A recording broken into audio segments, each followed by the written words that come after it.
Hey everyone, thanks for joining us this week on our expert interview series. And this week I've got someone really special.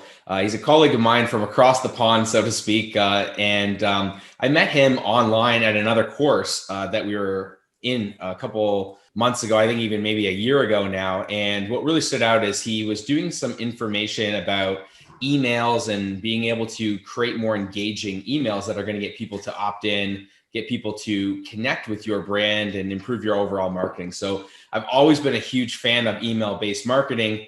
And I've went down that rabbit hole of Dean Jackson's and Ben Settles and so on. And Al had a really interesting, unique look at being able to create these emails. So I took him up and he created a couple of emails for me that I felt, communicated a lot better than I could. So I really wanted to bring him on today because Al's really the expert at being able to create a motive-based copy and emails in a way that breaks up the regular type of broadcast email that everyone gets and now is just getting completely inundated.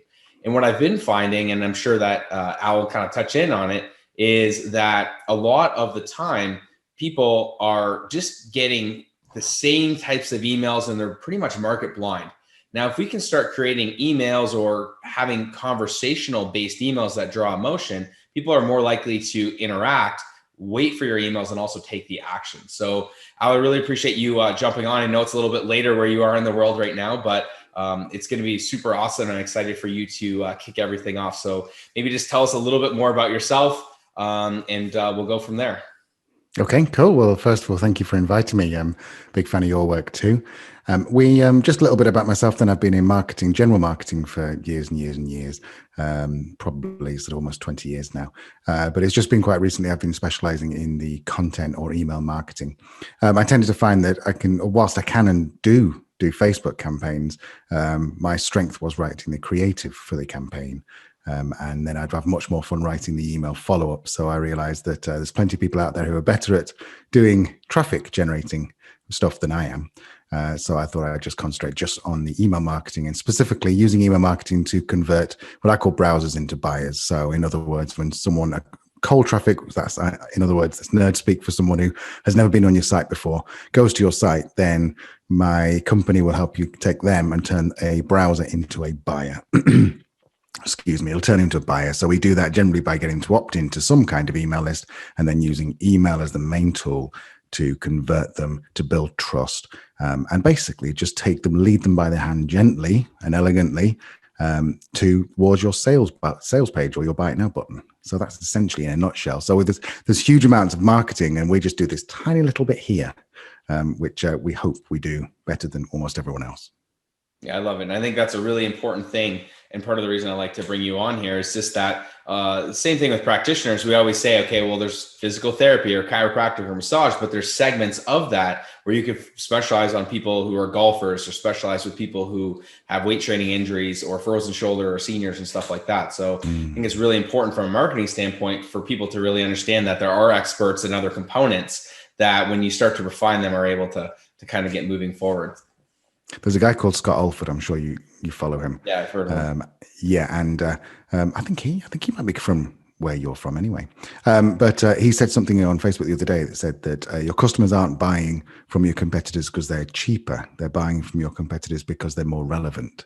And I think that's it. If you have a shoulder injury and you're a tennis player, and you might go to someone who you might pay twice as much to go to someone who's a specialist with tennis players who've got issues with their shoulders, for example, and you might pay twice, 3 times as much to be that specialist. There's that old marketing thing about brain surgeon versus general practitioner, and you wouldn't let your GP operate on your brain, but then a brain surgeon will charge you 3, 10, 20 times more than this is difficult for me to use this analogy because in the UK where I'm from, it's all free on the NHS, whereas I know that the stateside, there's private practice. But you want to be going to someone who is a specialist, not a generalist, really.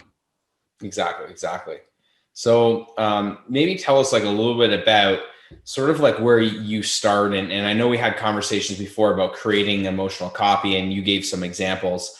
So maybe tell us a little bit about the old way people do stuff and how they can kind of start transitioning away from that boring stuff that is only going to put people off to their competitors? Yeah, I think it also, I mean, a lot of this stems from the fact that if you are a health practitioner, for example, then your expertise isn't in marketing. So what you tend to do is look at what other people are doing for marketing and assume that they're getting it right and then just copy.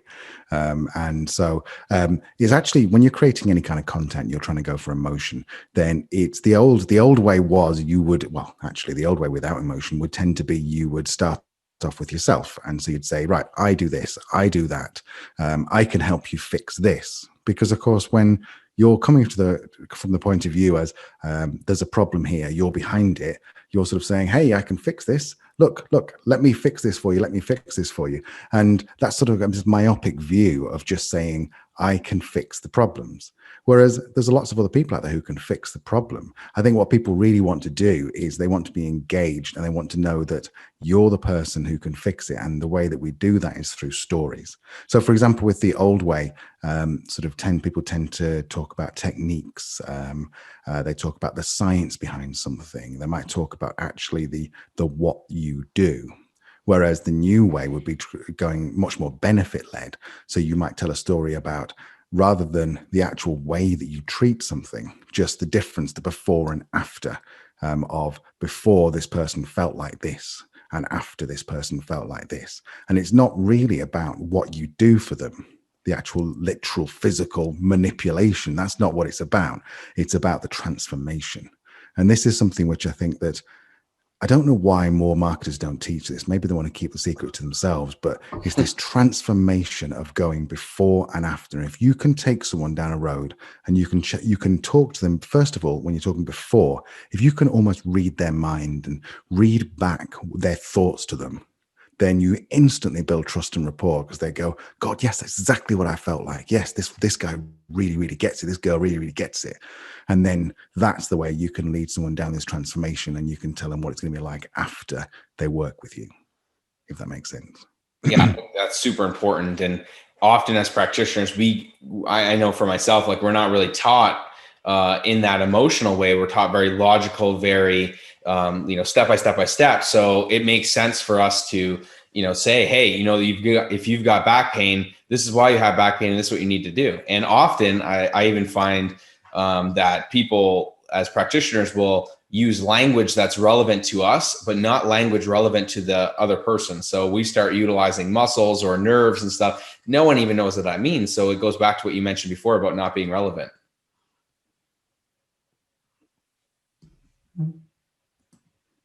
Yeah, exactly. They talk about the techniques around the benefits, the actual sort of features rather than the benefits. And that's, I mean, I think that's in any industry. If you're pretty good at what you do, you've got this burden of knowledge, which I'm pretty sure I've heard you talk about before, where you feel, well, I know the basics. So of course, for me to differentiate myself against my competitor, I need to look more and more cleverer. Proper word, that cleverer. So you need to look more clever. And so you tend to do that by saying, I'm the expert because I'm going to talk the way an expert would. And of course, once you're really good at something, you go and see other experts who talk at even higher levels. And so you think, oh, well, I need to differentiate myself that way.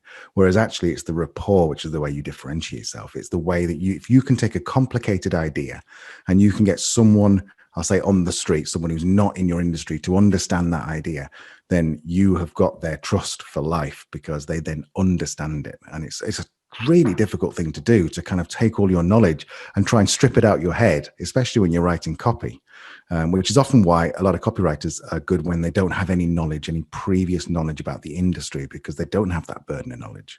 And there's all kinds of fun techniques that I'll talk about in a second, the transformation matrix, fun techniques where you can actually pull the information and pull the words out of your customers' mouths to use in your content. And that's the sort of stuff which is going to make such a difference to your content when you're actually reflecting back, as I said before, reflecting back the thought that your customer's already having. Once you've got that and you've nailed that, you've got trust for life. I love that. And I think that's a huge thing that I struggled with myself.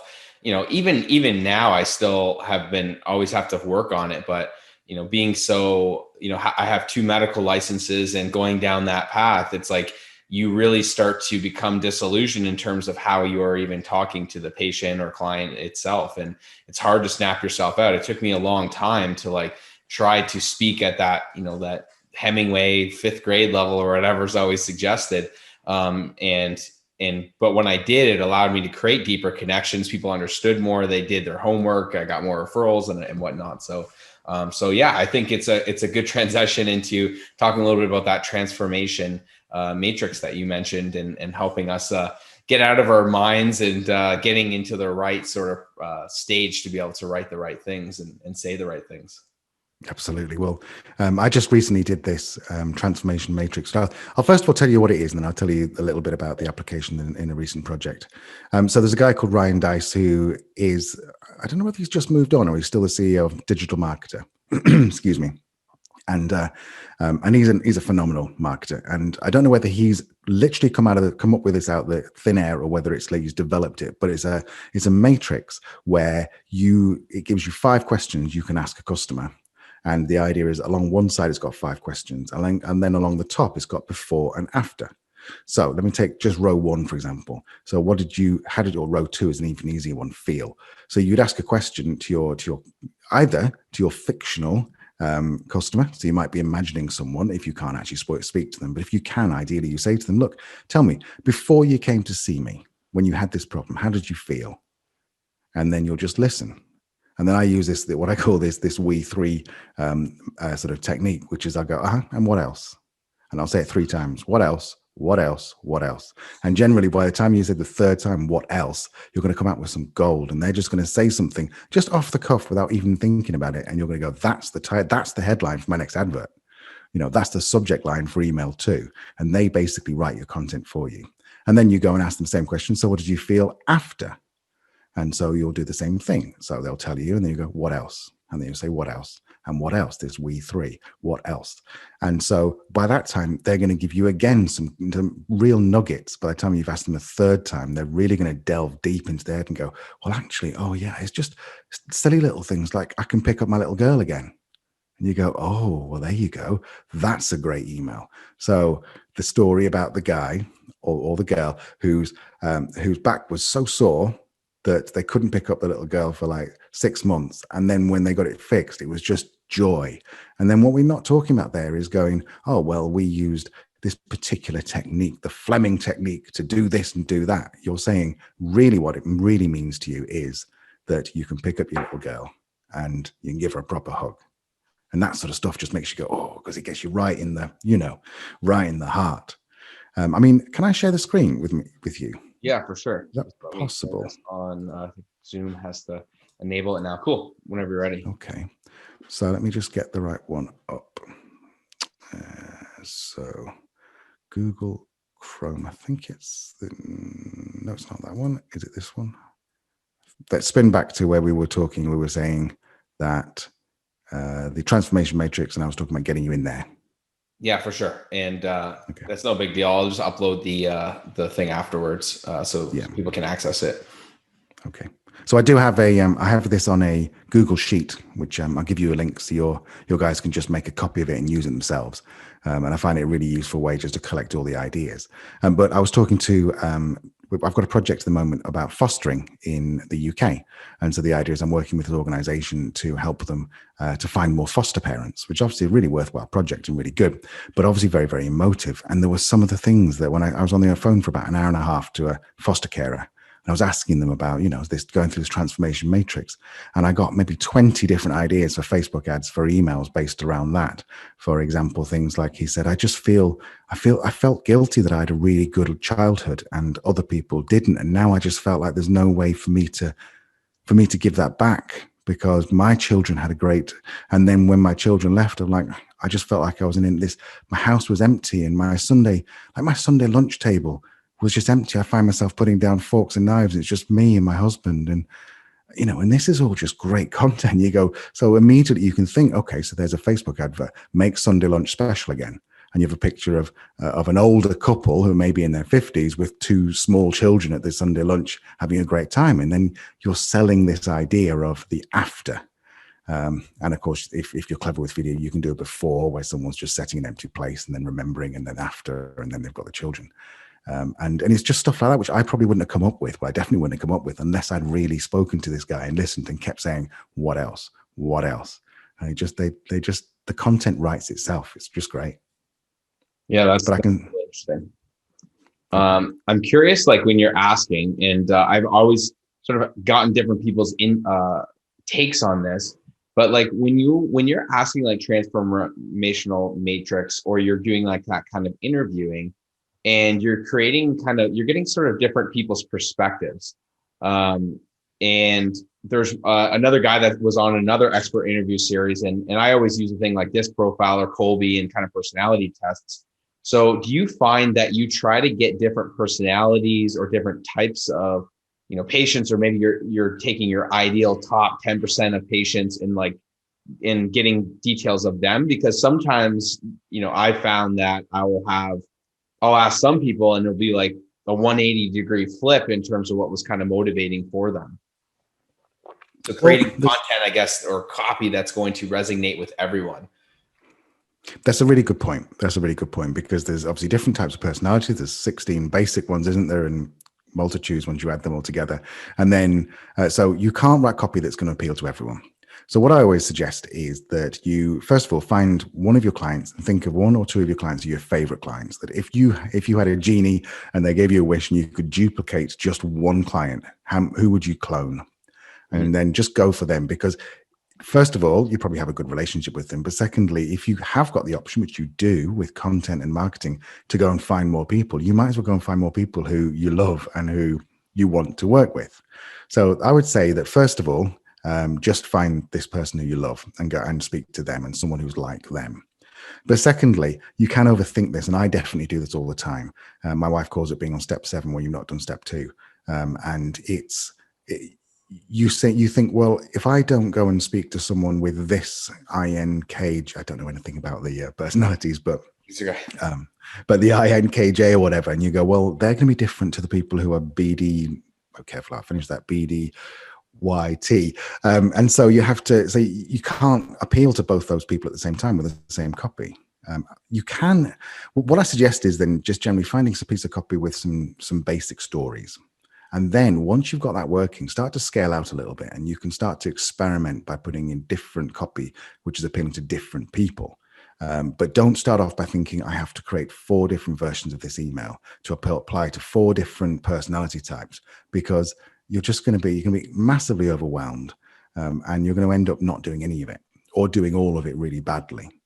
So I think that just start with one. They always talk about the rule of one, don't they? Start with one person who you want to duplicate.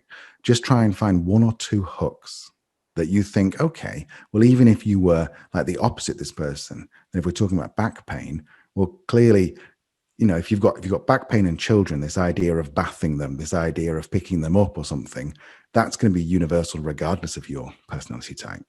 So you don't need to worry too much about their distinct personality, just to tell that particular story. And then as you grow your content and your content library, and as you're starting to make, you're automating all, which I know you're great at automating all of your sales and your processes, you can sit back and go, right, I'm going to take a day out and I'm going to write an email that's going to might appeal to a different personality. And that you'll probably find that by sending that out as part of your sequence, then it'll be ignored by one sector, but then you might get an entirely different type of client coming in who's saying, oh yeah, I saw your email, I really like that. But the main thing is just not to get overwhelmed, because once you start down this road, then if you're not interested in doing marketing full time, then you can, if you're not careful, just look at it and go, oh, do you know what, forget it, I'm just going to send the emails I've always been sending, because they've always worked to a certain extent. So I think it is difficult. It's difficult to kind of be structured and be disciplined and just saying, I am just going to create. So really the key is just not to get overwhelmed.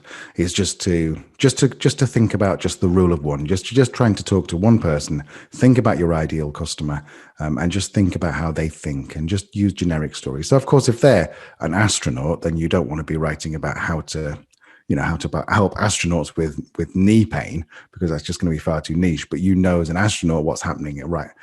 It's affecting their job. It's affecting their home life. Okay, now everyone's got a job and everyone's got a home life, so you can talk more about that. I think that's a bit easier to manage anyway in the beginning. Yeah, for sure. And I think that's a big thing. Sometimes people do get a little caught up, and it's sort of like, maybe talking a little bit about some techniques that you find, key things to sort of add in there to kind of kick things off.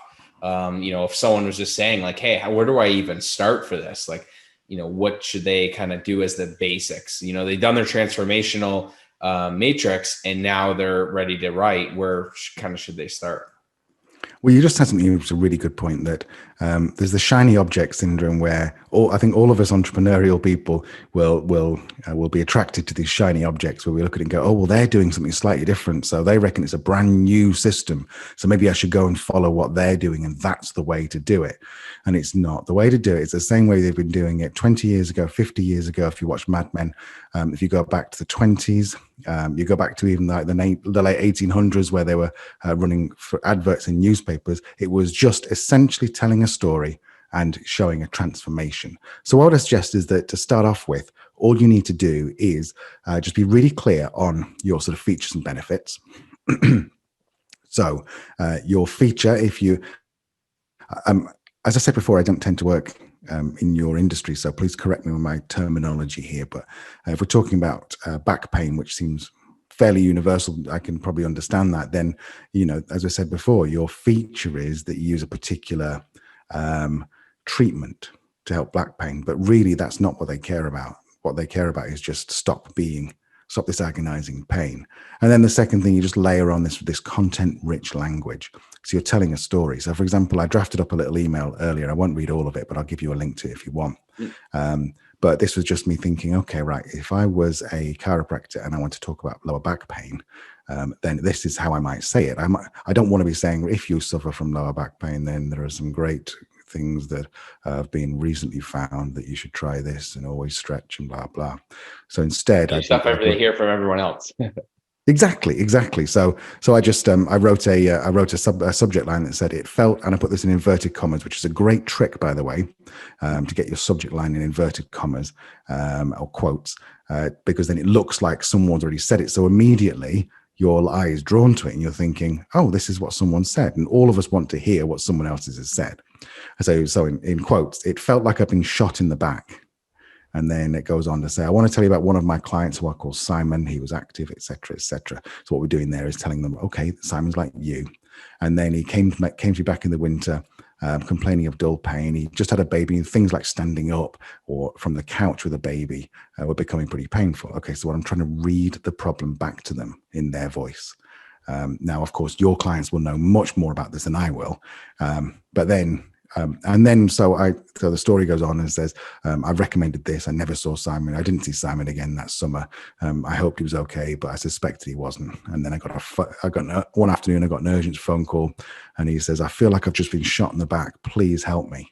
And so this is what the storytellers call an inciting moment. So in every movie, there's an inciting moment, which is in Die Hard, it's when the terrorist attack. So it's this point where you go, okay, right, something as bad has happened, and now the rest of the story has to be about making that bad good again. And so then it just goes on, and it talks about it really pushed on the pain a little bit. It says, it's like I've got a sofa on my shoulders. I'm in agony. I can't walk. I can't sit. Please help me. So what we're not talking about there is what the science behind back pain is. We're not talking about even like the muscles and the nerves of the lower back. We're talking about someone who's got this big problem, and you get pulled into the story. And then you've got this inciting moment, which we go, this is the worst point, the worst part. And you go, this is just terrible. And then it just shows you how that was fixed. And not only does that help to get people to read it because they're reading and going, oh, I'm identifying with this, but it's also positioning you nice and elegantly as the expert of going, well, they came to me and I fixed it. And you're not actually saying I fixed it. It's part of the story is that this is what I did to fix that problem. And immediately you're establishing yourself as the hero of this story, if that makes sense. Yeah, that's super great. And I think that's a huge thing that we often forget. And I always say this, people don't buy service, they buy solutions. And ultimately, at the end of the day, Simon, like in this email, has got really bad back pain, and he feels like he's been shot in the back. He's not thinking, oh, I need a chiropractor or I need a icy hot patch. He's thinking, I got to get out of back pain because I can't live another day like this, and I need to do it. And those who have back pain are going to resonate a lot more with that. I had one issue one time where I I strained an iliolumbar ligament, this thing in my back, and like I couldn't bend forward, and I know what that feels like. So like having to go back to that, really definitely gets you thinking a different way. And I think it's super important, to really give that great example of how we can change and create stories and even utilize case studies and put it in a different way that's not boring and what everyone else is doing, because ultimately it's kind of funny, we expect to get a different result but just do the same thing. So obviously that's not going to work too much. No, it is. I think you've nailed it there. It's just people buy solutions, not services. And the other advantage of being able to talk, to basically read back the customer's thoughts to them, is that immediately you can charge double, triple that what your competitors are charging.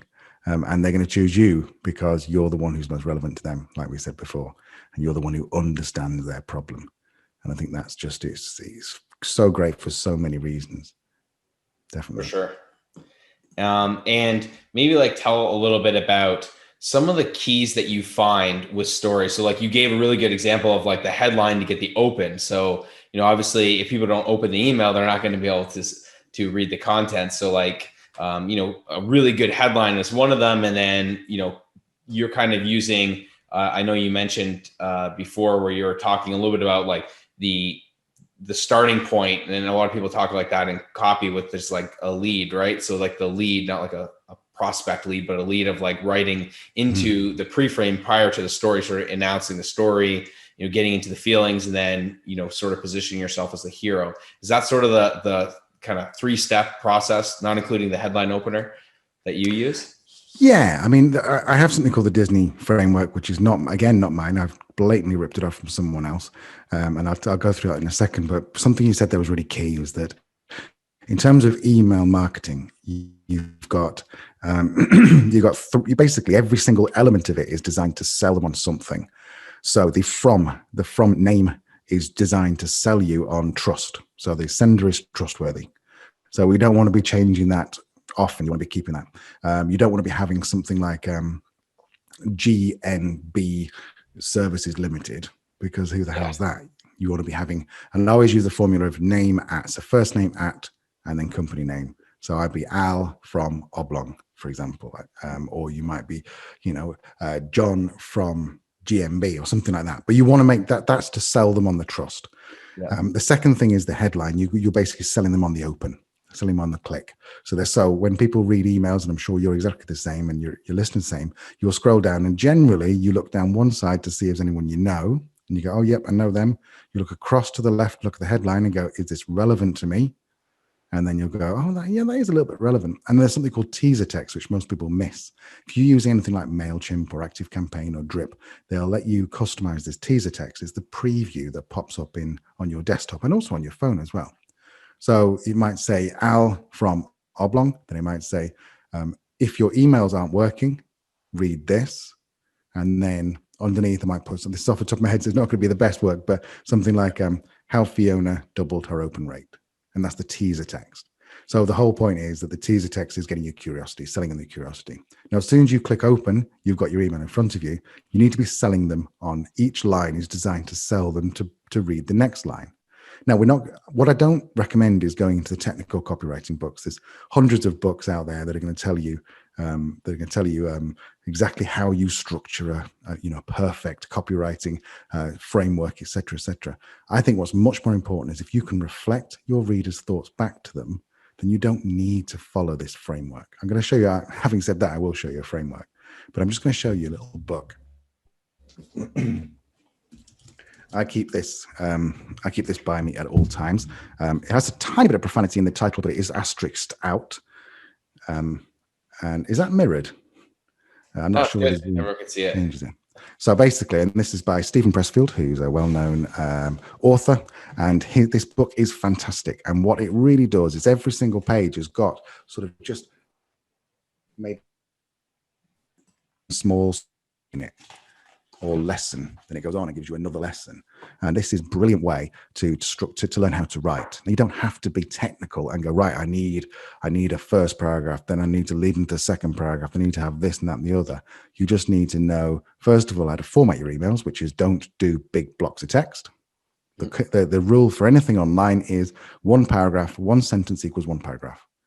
Then use as many bullet points use bullet points as many times as you can. Don't overuse the bold, but do use it to highlight a couple of key points in there, because we read blog articles the same way we read emails. Anything online, we scan down and we scan it quickly. And generally, if you're going to read an email, you'll open it, you'll have a quick scan with your eye for about a second, and then you'll decide whether you're going to read the email. If it's just one continuous block of text, you're not going to read that because it's too much. If it's got bold everywhere and even like yellow highlights going, you must click here, you think spam. No, I'm not doing that. So those are the kind of golden rules. Email. Flashing and everything. Yeah. Some people do, but to be fair, the man's making bank, so we can't criticize him too much. But yes, you're right. I think, and also that's another good point, because once you have a huge list and you've got a good business and you've got all your products set out, you can be as creative as you like, really, and break as many rules when you're getting it right. But generally, if you're writing an email, just make it as if you're writing it from a friend to another friend. Don't say, "Hey guys." Don't say, maybe you're all thinking about so-and-so, because I'd never sit down and write an email to you like that, Brad. I would sit down and write an email going, "Hey, Brad, just curious, how's your group going? Because I found this technique the other day that's really good about getting 10 new members to your Facebook group every day using this new app or something. Thought it might be interesting to you. Here's a link. Let me know what you think." Now, that could be a great sales email, especially if I'm an affiliate of that app. What a great email. I'm just not putting any pictures in there. I'm not putting any kind of like blocks of text. I'm just literally writing to you as a friend. So before I move on to the framework, was there anything I've said that wasn't quite clear or didn't make sense? Yeah, I think that's really good. And I started to Dean Jackson's like another email marketing guy, and he always talks about broadcasts versus spear, short personal expecting reply. And the short personal expecting reply is like literally what you said, like I'm writing it as you. And those emails for me, I always get a lot more, technically they're broadcasts, but like they're getting a lot more communications. And I think that's why like the 9 words sort of blows up, and, are you still interested in XYZ or whatever it might be, just because of that kind of context instead of that broadcast sort of thing. So totally love it. One question I got for you though is, what do you feel in terms about, because there's some arguments on this in terms of the text size. Some people say Arial 16 is like the best, or the God, the best one you got to use. And some people say there's another one, I think it's Calibra or something like that, and they use smaller, as well as the width. So some people actually format them to try to be like more like a newspaper, like direct response, like the old school direct response, instead of just leaving it sort of like a regular email. What are your thoughts on that? It's difficult because there's so many. There's some experts out there who say you should always go at like sort of 600 pixel width, the old Aweber style, like you say there, which is like, so you open it up and your email's only half of the screen. My personal opinion, and some experts will disagree with me, I'm sure, but my personal opinion is just make it look like you've written it from Gmail or Hotmail. So with Gmail, for example, let me just look over to my left and I'll open a Gmail. When I go into Gmail, I really only have a few options on fonts. I can choose, basically, if we go into this, Comic Sans, never do that. But basically, it's Garamond, Georgia, Tahoma, Trebuchet, and Verdana. I always use Verdana because I like it, but just stick to like 5 of those. And I'll put a link of this if you want, so you can see. But just stick to 5 of those sort of fonts. And another thing about the font is that you've got to make sure it's web safe, because if you're having to put lots of styling in there, it might not necessarily look the same on everyone's email client, which is like, might be Outlook, Thunderbird, whatever they use to get their actual emails. But I always write in 16 pixel, 1.3 line height, and usually I choose something like Verdana or potentially Tahoma. Doesn't really matter, but I want it to match as perfectly as possible an email I'd write from Gmail. So that's my thoughts on that, I think. And I genuinely think that people overthink it. They're trying to make it too, like it's got to be this fixed width. I don't think it really matters, to be honest. Cool. I appreciate it. Okay. And I know that you mentioned earlier something about the Disney matrix or story. Framework. So tell us like a little bit about that framework there. I like this because it's the way that apparently I read that Disney used this to summarize all their films. And basically it's like 6 points. And so every blog post template I start up has got these 6 at the top, and I fill them in. So I know roughly where the story's going. And so I'll just read out the 6, and then I've done an example for Nemo, which was that Disney or was that Pixar? Or maybe it was the 2. I can't remember. Don't know. Anyway, so what basically, and I'll put this link as well so you can have a look at it, and your readers can have a look at it. But the idea is you've got sort of 6 questions or 6 points. First of all, once upon a time. Well, that's where it starts. And then every day, and that's where we outline what the normal world is like, until one day, and this is the inciting moment. This is where the terrorists go into Nagasaki Plaza. Is that right? I said that right. And then because of that, something else happens. Usually that there's some kind of adventure. And because of that, something else happens, which usually is there's some kind of learning or lesson there, until finally happy ending. And they throw him out the window. So if we use this framework to explain Nemo, then once upon a time, there was a clownfish who swims around and has a great time. And then every day he's told not to go over the drop because it's dangerous by his dad. Don't go near the drop. Until one day he goes over the drop, gets captured by a scuba diving dentist, and his dad sets out to find him. Now, this is the basis of the majority of the film now, is him finding his dad trying to find Nemo. Because of that, his dad is almost killed and meets lots of cool and not so cool characters. And because of that, then he learns the value of friendship and the kindness of others until finally he's reunited with Nemo. Now, obviously, it's a super, super simplified version of the film because there's lots of different things in there, but that's a great story. And so there's that framework, which I use in everything. And the other thing, which I know that when they were pitching Alien, this is what's in this book, this one, when they were pitching Alien, they said to the producers, it's like Jaws in space. And you go, oh, okay, I get it. And then, Die Hard, there's how many films can you think about where you go, oh, it's basically like Die Hard, but in the sea. It's like Die Hard, but in the office.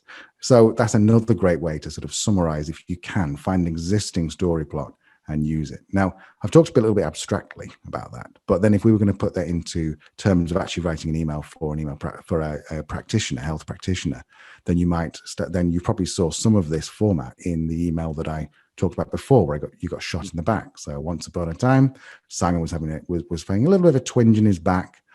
Every day he felt it was getting a little bit worse until one day he sneezes at his desk while he's turning, and he slips. Am I saying right? That slips a disc. Is that the right terminology? Yeah.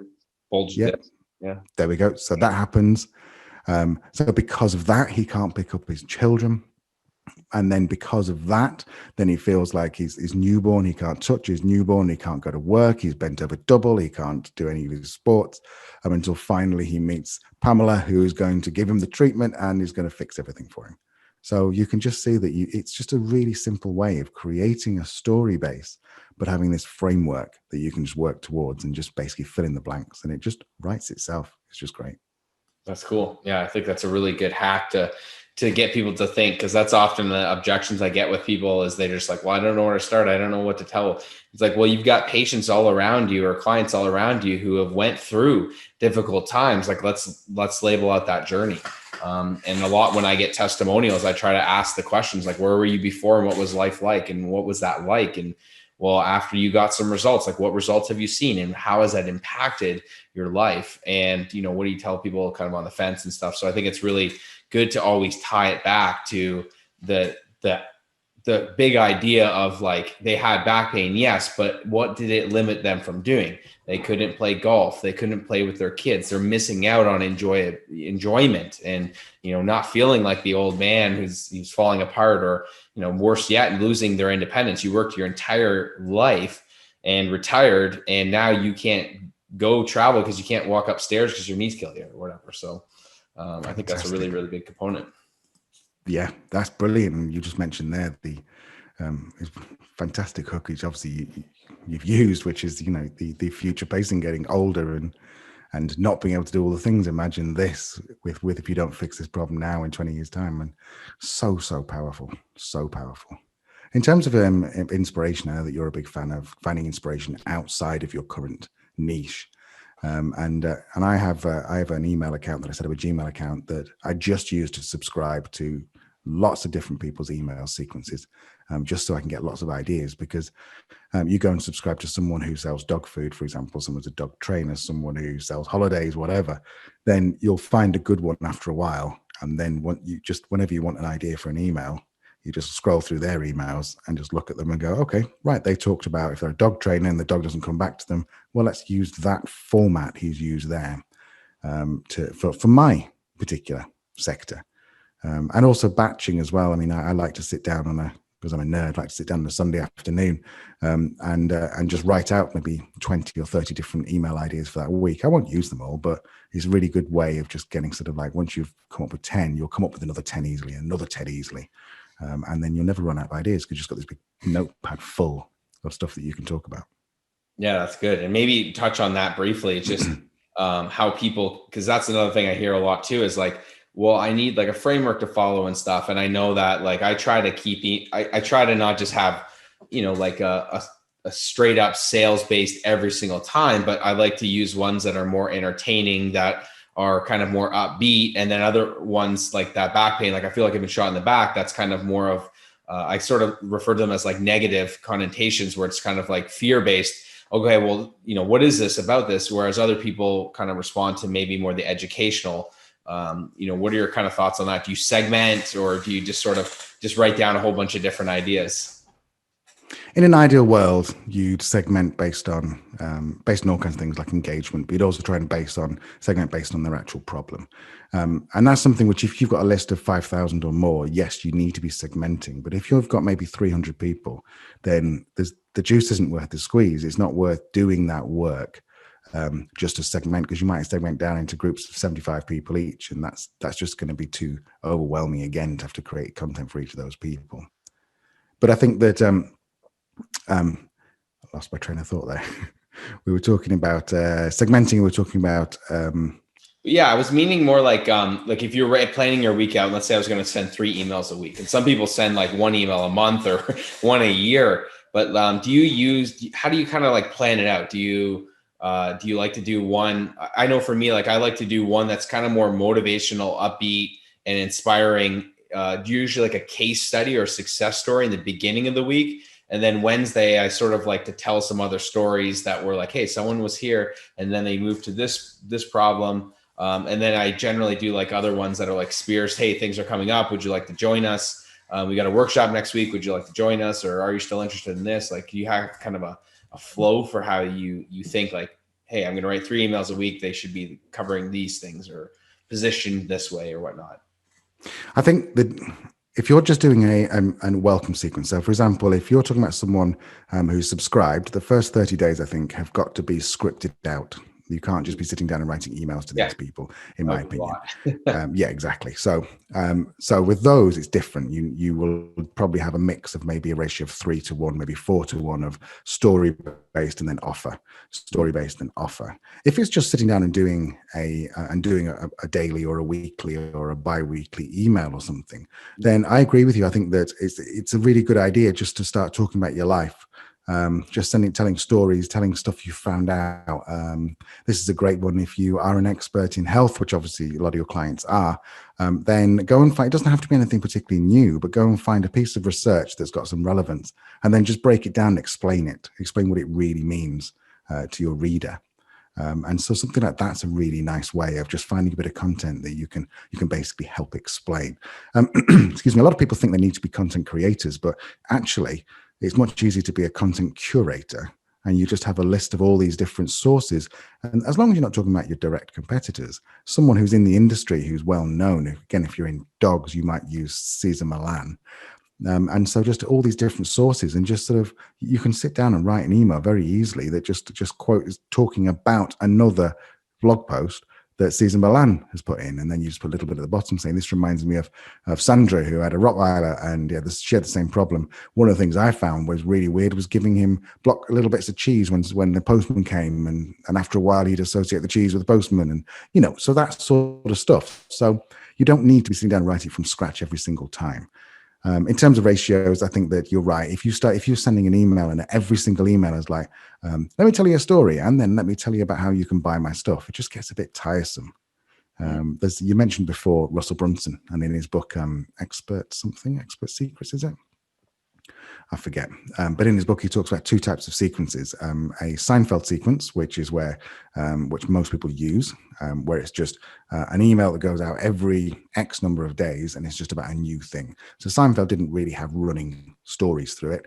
This is Seinfeld, the TV show from the from the 90s now, isn't it? But Seinfeld didn't really have sort of a theme running through it. It had disparate stories, and that's a really good way of doing things. Or you could go down the soap opera sequence, which is Andre Chaperon, which I'll link to as well. He's a superstar. Andre Chaperon talks about a soap opera sequence where you actually go, so tomorrow I'm going to tell you what happened after when the postman came down, the Rottweiler was out the gate and there was no cheese. And then tomorrow you go, oh, cool, all right, I'm really excited to look forward to the story about the Rottweiler with no cheese and a postman, mailman, sorry. So it depends which way you want to go down. It's a bit more difficult to do the soap opera, but you're going to get better engagement because people are actually going to be wanting and looking forward to your email each week, I think. Yeah, totally get it. I think that, everything's been super helpful today. We've went through quite a bit. So we're kind of almost just coming up to time. Is there anything else that you wanted to add that you feel would be really, really important to kind of tie everything together? I know we went through a ton and you could probably keep going. And I could talk about this stuff forever, obviously. So anything else that you would want to include? Yeah, I think to summarize, I think the most important thing is just keep it simple. Is that I've talked about lots of different frameworks and stuff, which is great. But the most important thing is if you do this transformation matrix with a couple of your clients, they will write the emails for you. The second thing to think about is that you don't have to you can write about the same 4 things every month. If you do 1 email a week, it doesn't matter if you write about the same 4 things, as long as you're not duplicating exactly the content, then people aren't going to remember that 4 weeks ago you wrote about lower back pain, and this week, and then 2 weeks ago you wrote about ankle pain. They're not going to necessarily remember and go, hang on a minute, he just talked about that last week. As long as you make the stories different, you can use a sort of the same lesson at the end of it, or that this is the way that you fix things. And then also there's a couple of resources. I talked about Andre Chaperon. He's got something called Autoresponder Madness, which is a course, but he's done a free version of this, which I'll give you a link to so you can give to your listeners. And it's great to work through that. And it's a fair bit of work, but it's great to work through that because a lot of the stuff that I do, I learned from him. And it's just going to give you lots and lots of ideas. And it's talk about story-based. And another one is if you listen to Seth Godin, he's got a blog called Akimbo, I think. That's a podcast. That's a great thing to listen to when you're out on your run or walking the dog or whatever, because he usually will start each episode with a small story. And that story just is demonstrating a particular point, but the stories are always interesting and always quite well researched. So if you get into the habit of listening to that, it helps you with your creativity. But the key thing is just don't overthink it.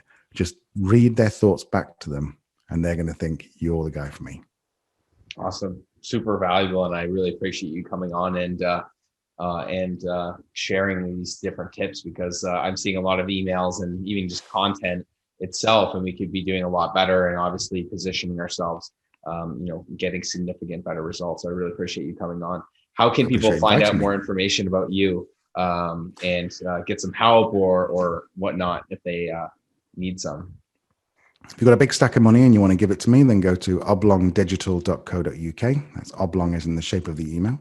And that's my consultancy website. You can see all the services we do there. If you just want to learn a bit more about conversion and email marketing in general, then go to convertmag.com. That's a weekly online only conversion magazine where we tend to put articles, curate a lot of stuff on there, and there's a podcast coming out very soon as well. And in fact, I definitely want to interview you for that magazine as well, Brad, because I'm loving the stuff you're doing. Awesome. So we'll definitely talk about that. For sure. And I'll put those links below along with any resources and stuff. Thanks once again for coming on and sharing everything here. And you're in the group as well, so I'll make sure I tag you in here Thanks again. Brilliant. And I really appreciate your time. Thank you. Appreciate being invited. See you soon.